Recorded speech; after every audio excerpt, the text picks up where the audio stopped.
ये जो मोटरसाइकिल लोग खड़ा कर देते हैं ये बड़ा ख़तरनाक हो सकता है। और ये मोटरसाइकिल बहुत पुराना लग रहा है कि खड़ा हुआ है यहाँ पे। और जिस वक्त ये ऑपरेशन हो रहा था लोगों को चाहिए कि अपनी चीज़ें, अपनी गाड़ियाँ, अपने मोटरसाइकिल जो हैं वो उनकी हिफाजत करें। अब ये कोई ना कोई दुकानदार होगा जिसका ये मोटरसाइकिल खड़ा हुआ है, लेकिन वो बाहर नहीं आया, उसने यहाँ से हटाया नहीं, ये नुकसान भी हो सकता है। तो कोशिश ये करनी चाहिए कि इस नुकसान से बचने के लिए आपको इन मोटरसाइकिलों को और गाड़ियों को यहाँ से हटाना है।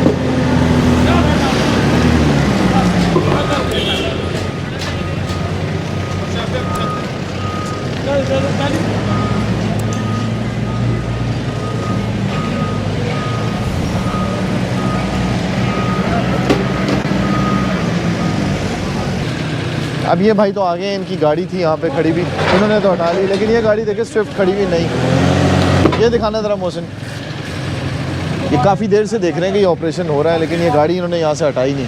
अब इनको पैगाम पहुँचाया है कि अपनी गाड़ी हटा लें यहाँ से।